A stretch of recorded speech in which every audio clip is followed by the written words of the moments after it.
Hey guys, I recorded making this little square. It is an overlay mosaic crochet center out. We've got the invisible join up the corners and the magic ring, but I flipped it so it's for left-handers. I do go a bit fast. You might need to slow the video down using that little gear in the settings, but let's get to it. We're going to start with our magic ring. Grabbing a very short tail here because it's going to get longer as we work, so we don't need it too long. We're going to wrap it around, and up at the top here, we cross it over. So now I'm using my other finger to pinch it. We have the loop that is the first loop that went around, and then this is with the second loop, right? We go under here, pull this one out. We're going to twist it just a bit so that now we can grab that working yarn again. And that gives us a little loop. I like to work into it when it's a little smaller. When it gets too big, it's really floppy. And my patterns start with 8 single crochets here, but you might have other patterns that have different things. So that's fine. But if we're doing mosaic crochet, we'll start with 8.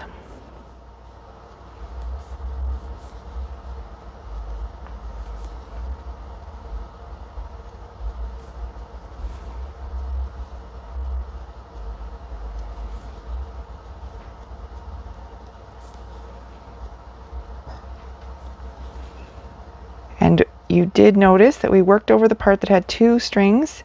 Now we tighten it. At this stage, I don't want to pull it too tight because it will tighten that first stitch. And before I tighten it all the way, I want to do my invisible join. I take my hook out of the working loop and I find that first single crochet. Now most of these single crochets are on the edge, but the first one is kind of squished down. We go through the back, we pick up both loops. So if you're used to crocheting, normally you can see this little V at the top, V, V. Those are the 2 loops we normally work with when we're crocheting regular crochet. A stitch goes under the V. When we're doing mosaic crochet, our single crochets are all in the back loop, and our dropped double crochets will all be picking up this front loop. When we're doing the invisible join, we're still going to use both loops, and I usually have to pick them up separately. Then I grab that loop that's been hanging out waiting and pull it through. Now we can tighten it. The short tail, that's the ring that's in the middle. You can tighten it. It will loosen. If you don't weave that in, it's going to loosen. So right now, tighten it, but you're going to want a few rows before you can actually weave that in. And that is the end of the first round. Now is where we change colors. So we don't want our loop to be too big, because we're going to be tightening everything here. But I do want to make sure that this little tail that was in the inner circle is not getting in my way. So I'm just working with the yarn to my ball. Grab a new yarn, pull up a loop, and now we can tighten this on the back. It's making that green one very tight. It doesn't really exist anymore.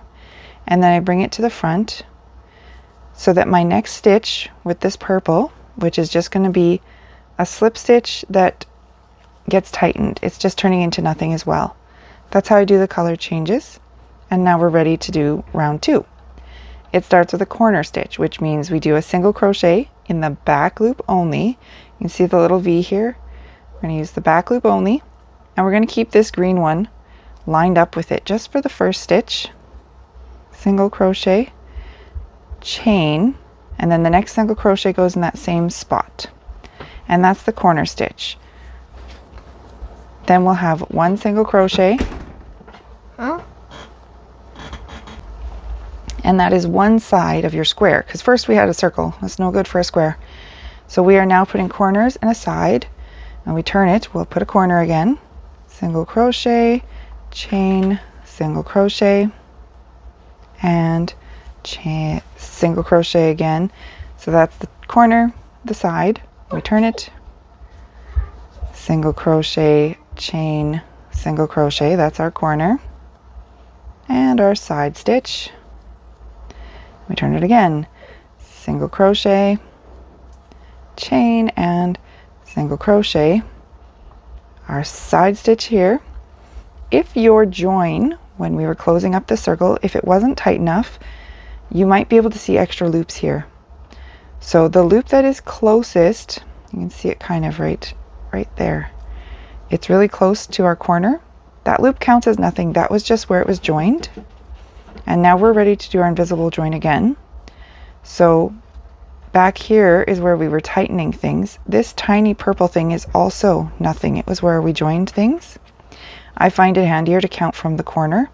So we've got 2 stitches going into the same, that's the corner stitch. It was single crochet, chain, single crochet. These 2 loops here, that was our first single crochet, and that is what we are doing our invisible join into.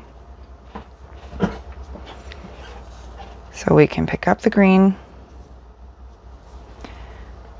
tighten the purple, bring it to the front, and make one tight locking in stitch with the green. And then we're ready to go again. So it's usually a good practice to get used to the small stitches before you do something more complicated. I like to jump it all in. So I would now be ready to do my drop double crochets.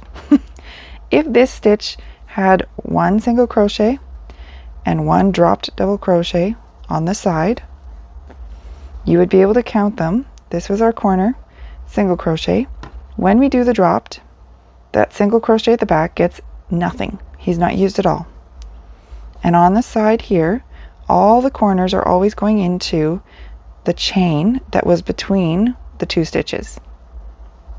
So for this side, we have 1 more stitch, that'd be single crochet. I'm just making up, there's no actual pattern here. And that would be the side. Then we're ready to turn it. Our single crochet corner is going into the chain, the back loop of the chain, and that's the first stitch of the side. So now your 4 sides don't actually have to be the same thing. A single crochet, a double crochet, and then a single crochet for this magical pattern. There could be patterns that have the sides different. Currently all of my patterns just have a star or an asterisk saying to repeat that side 4 times. So it's always the same. But technically you could do other things because there are other options. So that is how we do it. When we drop it down, this front loop, there's been questions about which direction to go in. This is the direction I use. I just go as if I was going into the stitch like normal, only I grab the front loop, or as if I was going to the stitch like normal, only I grab the back loop. Then we have a corner again.